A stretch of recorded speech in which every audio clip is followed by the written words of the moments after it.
2028 నేను మళ్ళీ చెప్తున్నాను, 2028వ సంవత్సరం ప్రారంభానికి అటు ఇటుగా మాన్యశ్రీ మాజీ ముఖ్యమంత్రి వర్యులు శ్రీ నారా చంద్రబాబు నాయుడు గారి యొక్క జాతకంలో ఇబ్బంది కలిగించేటువంటి దశలు ఉన్నాయి. ఆరోగ్యపరంగా కానీ, మరణ సమానమైనటువంటి కష్టాలు కానీ, తీవ్రమైనటువంటి ఇబ్బంది కలిగించేటువంటి గ్రహగతులు 2028 ప్రారంభంలో ఆయనకు సంబంధించిన వ్యక్తిగతమైనటువంటి జాతకం, నాకు తెలిసినటువంటి ప్రశ్నాశాస్త్రాన్ని సంయుక్తం చేసుకుంటే ఇప్పటికే ఆయనకు సంబంధించిన కొన్ని విషయాల్ని భవిష్యత్తుకు సంబంధించి నేను ప్రెడిక్ట్ చేసి చెప్పడం జరిగింది. మళ్ళీ కూడా చెప్తున్నాను, ఈ ఉభయ తెలుగు రాష్ట్రాల్లో ఈ హైదరాబాద్లో సైబరాబాద్ సిటీ ఉంది అంటే, అత్యాధునిక సాంకేతిక పరిజ్ఞానం మన భాగ్యనగరంలో ఉంది అంటే ఒక గొప్ప అడ్మినిస్ట్రేటర్. ఆంధ్రప్రదేశ్ రాష్ట్రంలో అమరావతి రావాలన్నా, దేశం మొత్తం గర్వించదగినటువంటి రాజధాని నగరం ఉండాలన్నా అలాంటి గొప్ప వ్యక్తి అధికారంలోకి రావాలి. కానీ వారికి సంబంధించినటువంటి వ్యక్తిగతమైనటువంటి జాతకంలో ఉన్న ఇబ్బందులు, గోచార పరిస్థితులు, కొన్ని ఇతర కారణాలు, దేశ కాలమాన పరిస్థితులను బట్టి విశేషవంతమైనటువంటి జనాకర్షణ కలిగి ఉన్నా కూడా చివరి నిమిషంలో ఏదైనా ఇబ్బంది కలిగే అవకాశం ఉంది. అలాంటి వ్యక్తి అధికారంలోకి రావాలని మనమందరం కూడా సామాన్యమైనటువంటి ప్రజానికంగా మనం కోరుకోవాలి తప్ప వారి జాతకాన్ని అనుసరించి చూస్తే మాత్రం కొంచెం ఇబ్బంది ఉంది. ఇక లోకేష్ గారు వారి యొక్క జన్మ నక్షత్రాన్ని, జన్మరాశిని, గోచార పరిస్థితుల్ని అనుసరించి చూస్తే మాత్రం చంద్రబాబు నాయుడు గారి యొక్క భవిష్యత్ రాజకీయాలకు ఖచ్చితంగా వారసులవుతారు. ఈ 5 ఏళ్లలోనే ఒక అస్థిరమైనటువంటి ప్రభుత్వం ఏర్పడితే గనక సమర్థవంతంగా ఆ దేశ రాష్ట్ర పరిస్థితులన్నింటినీ కూడా హ్యాండిల్ చేయగలుగుతారు. పార్టీ మొత్తాన్ని కూడా అధ్యక్ష స్థానంలో ఉండి నడిపించగలిగినటువంటి సమర్థతే కాదు, వారి తండ్రి గారికి సంబంధించినటువంటి యోగాలు నాటిది భవిష్యత్తులో ఉన్నాయి. ఇప్పటికిప్పుడు ముఖ్యమంత్రి అవుతారని చెప్పాలి. Okay, right. జూనియర్ ఎన్టీఆర్ కి సంబంధించి చాలా వార్తలు వస్తూ ఉంటాయి కదా, మీ ప్రెడిక్షన్స్ ఏంటి? అంటే జూనియర్ ఎన్టీఆర్ గారు వస్తే టీడీపీకి పునర్వైభవం వస్తుందని, ఆయన రావాలని, రాకూడదని రకరకాల మాటలు వినిపిస్తూ ఉంటాయి.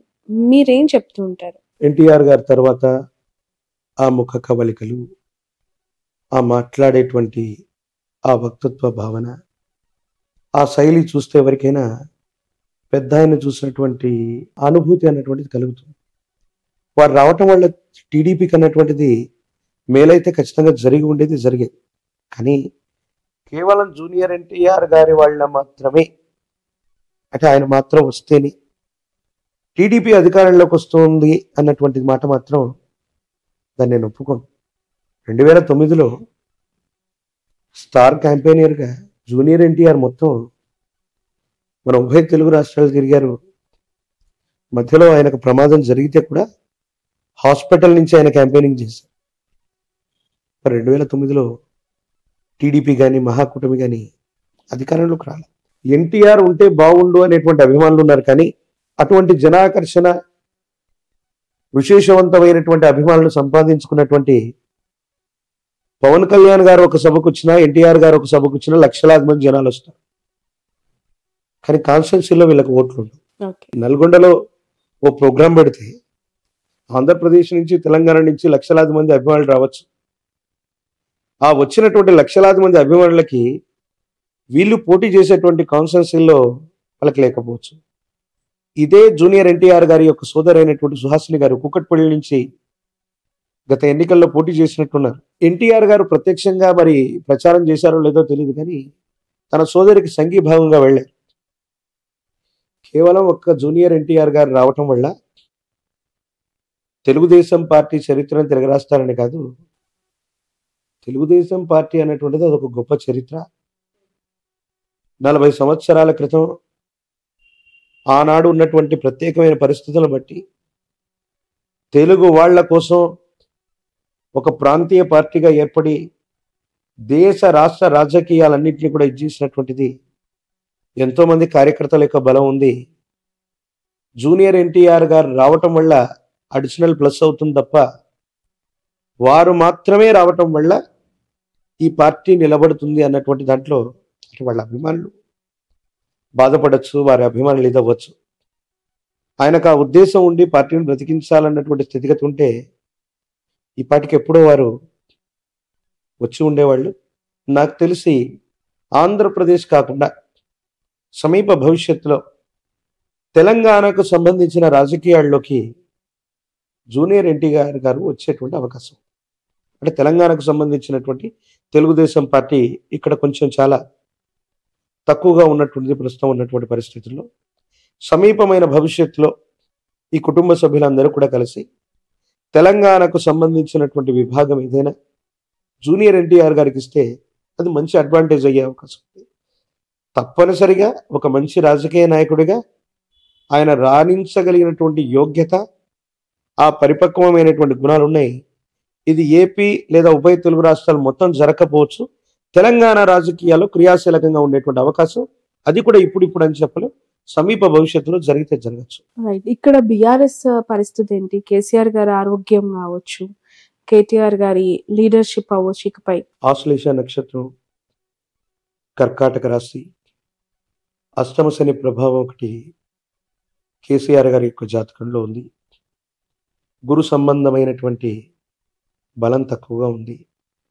ఆరోగ్యం, వ్యక్తిగతమైన జీవితం, భద్రతాపరమైనటువంటి విషయాలు, వీటిలో కొన్ని ఇబ్బందులు వచ్చేటువంటి అవకాశం ఉంది. ఇప్పటికే వారికి ఎముకలకు సంబంధించినటువంటి సర్జరీ కూడా ఏదో జరిగినట్టుగా.